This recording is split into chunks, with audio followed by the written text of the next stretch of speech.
Bonjour à tous. Vous avez vu l'incendie dans les Fagnes? Ça fait peur, vraiment.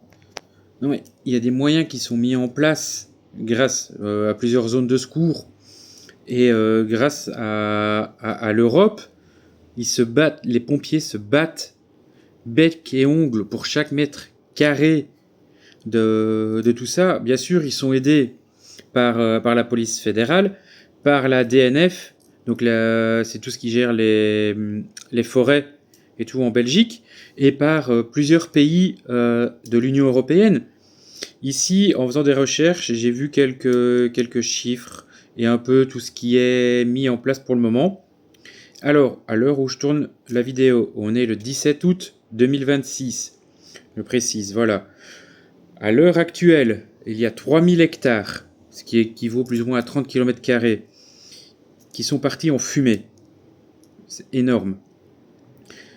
Pour le moment, la progression est très limitée, car avec la nuit qu'on a eue, il a fait plus frais, il a fait plus humide, donc ça aide les pompiers pour ça. Et ça, c'est très bien, justement. Juste, voilà, c'est comme je dis, c'est limité, mais c'est pas fixé. Voilà, donc les moyens qui sont mis en place à l'heure actuelle, c'est quand même 500 personnes de tous les organismes que j'ai pu citer avant. Donc pompiers, il y a un appui de la police fédérale et de la DNF. Donc voilà, et avec tout ça, il y a 120 véhicules, tout confondu. Donc hélicoptères, camions, tout. Alors, chacun a son rôle à jouer. Les pompiers sont les plus nombreux, logique, et sont eux qui gèrent les opérations terrestres dans les zones accessibles à pied, car il ne faut pas oublier que les Fagnes, c'est quand même un endroit très difficilement accessible, aussi bien à pied qu'avec leurs camions. Il y a 20 zones de secours des pompiers à l'heure actuelle qui se battent 24 heures sur 24 dans les Fagnes. La protection civile aussi a été appelée, elle, ce qu'elle fait, c'est camions-citernes de ravitaillement d'eau, le poste de commandement et 3 bassines de ravitaillement pour les hélicoptères.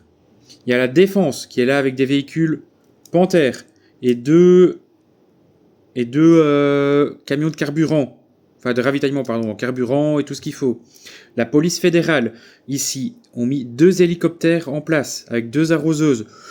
Normalement, il devrait en avoir un 3e, mais lui, malheureusement, est en entretien, donc vaut mieux pas le mettre en plus si c'est pour qu'il crée des accidents ou quoi. Il sera sûrement mis en place une fois que sa révision sera passée. La DNF, elle, est plus en appui et peut renseigner plus facilement aussi les pompiers, parce que comme j'ai dit, il y a 20 zones de secours qui sont là. J'ai vu un reportage où il y en a qui venaient de Mons, donc obligatoirement ils ne connaissent pas le lieu. Donc avoir la DNF et les zones de secours concernées qui interviennent par là, voilà, c'est très bien. La DNF aussi apporte une expertise, oui, parce que eux savent où sont les tourbières et les zones les plus difficilement accessibles à telle et telle chose. Alors, au niveau de l'Europe aussi, il y a eu de l'aide. Et il y a toujours de l'aide. Les Pays-Bas ont envoyé un hélicoptère. L'Allemagne, 2 hélicoptères.